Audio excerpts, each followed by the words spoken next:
প্রবাসীর 10 বছরের কঠোর পরিশ্রমের সব সঞ্চয় নিয়ে উধাও স্ত্রী।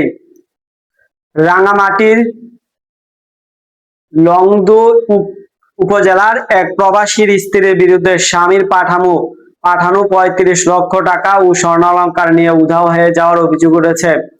দীর্ঘ 10 বছরের কঠোর পরিশ্রমের সব সঞ্চয় হারিয়ে ভুক্তভোগী প্রবাসী শরীফ এখন নিঃস্ব ও দিশেহারা। এ ঘটনায় প্রতিকার চেয়ে তিনি লংগদু থানায় একটি লিখিত অভিযোগ দায়ের করেছেন। পারিবারিক সূত্রে জানা যায় যে 2015 সালের চাঁদপুর জেলার মতলব উপজেলার চরপাথলিয়া গ্রামের বাসিন্দা শরীফের সাথে পারিবারিকভাবে রাঙামাটি জেলার লংদু উপজেলার মাইনীমুখ ঢালাই টিলার নওয়াব আলীর মেয়ে নয়নমণির বিয়ে হয়। ভুক্তভোগীর প্রবাসী শরীফ জানান যে বিয়ের পর থেকেই তীব্র ইচ্ছা তার পড়াশোনার যাবতীয় খরচ বহন করেছিলেন তিনি।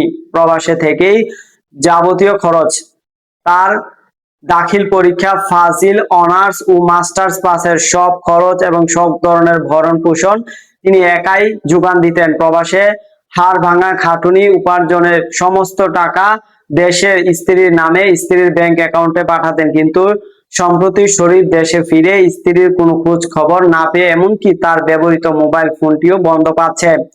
এ বিষয়ে নয়নমণির পরিবারকে জানানো হলে তারাও বলেন যে তার মেয়ের সাথে কোনো যোগাযোগ নেই, সম্পর্ক নেই। এদিকে স্থানীয় এলাকার লোকজন ও সন্দেহ তৈরি হয়েছে যে নয়নমণি প্রবাসীর পাঠানো বিপুল পরিমাণ টাকা ও স্বর্ণালংকার নিয়ে অন্য কোনো পুরুষের সঙ্গে গা ঢাকা দিয়েছেন এবং নতুন করে সংসার জীবন শুরু করেছেন। এক দশকের কষ্টার্জিত সব সঞ্চয় হারিয়ে প্রবাসী শরীফ এখন মানসিকভাবে সম্পূর্ণরূপে ভেঙে পড়েছেন। লংদু থানার পুলিশ জানায় যে প্রবাসীর অভিযোগ দায়ের পর বিষয়টি তদন্ত এবং আইনি তৎপরতায় চালানো হয়েছে। এখন পর্যন্ত নিখোঁজ নয়নমণির কোনো খোঁজ বা সন্ধান পাওয়া যায়নি।